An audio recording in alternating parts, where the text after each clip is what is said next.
That has caused a near doubling in the county's child services budget to almost $2.4 million from $1.3 million, said Doug Corcoran, a county commissioner. For a county with a general fund of just $23 million, that is a big financial burden, Corcoran said. He and his colleagues are now exploring what they might cut to pay for the growing costs of the epidemic, such as youth programs and economic development schemes.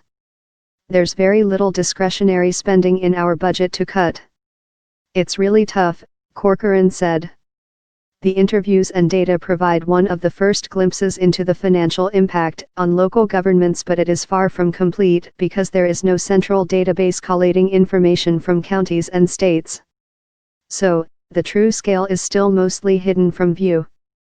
Opioids, primarily prescription painkillers, heroin and fentanyl, a drug 50 to 100 times more powerful than morphine, are fueling the drug overdoses. President Donald Trump last month called the epidemic a national emergency but has not yet made an official national emergency declaration. Such a move would give states access to federal funds to fight it. Building a picture at his group's July annual meeting, a presentation where county officials shared tips on tackling the opioid crisis and the budget problems the crisis is triggering, played to a packed room, Chase said. The organization is in the early stage of collecting information to build a more complete picture of the financial impact of the crisis on county budgets, Chase said.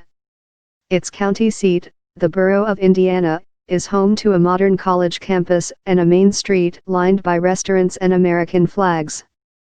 Yet beneath its outward tranquility, the opioid epidemic is everywhere, said David Rostis, an undercover detective and head of the county's drug task force.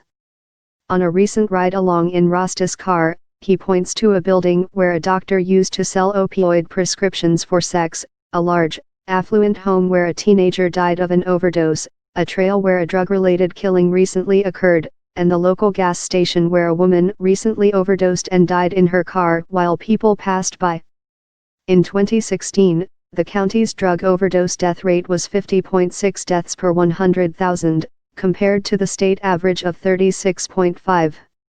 Autopsy and toxicology costs there have nearly doubled in 6 years, from about $89,000 in 2010 to $165,000 in 2016, county data shows. Court costs are soaring, mainly because of the expense of prosecuting opioid-related crimes and providing accused with a public defender, local officials say. The county is using contingency funds to pay for the added coroner costs, said Mike Baker, the county's top government official. Last year, the county drew $63,000 from those funds, up from $19,000 in 2014, he said.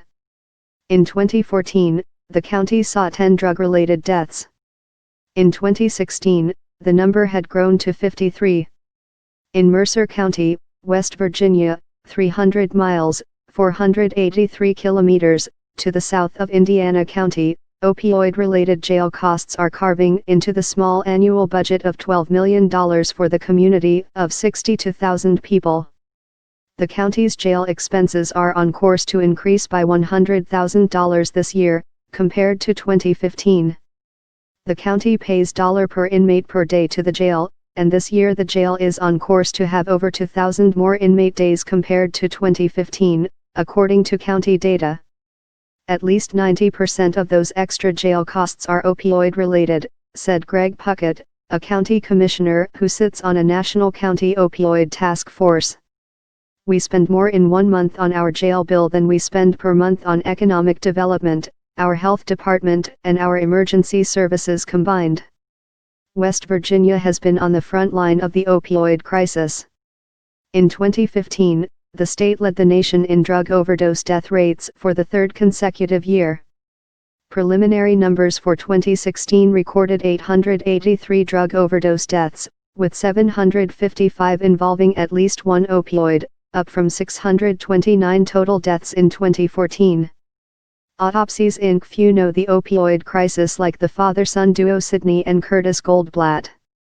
The pair run 2 companies, Forensic DX for autopsies and Molecular DX for drug testing, out of Windber, Pennsylvania.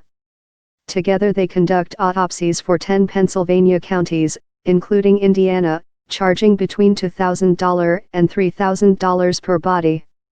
In 2014, overdoses represented about 40% of the deaths they handled, the Goldblatts said.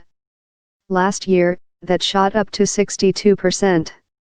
Goldblatt Sr. has been performing autopsies for 50 years and says he has never seen anything on the scale of the current epidemic.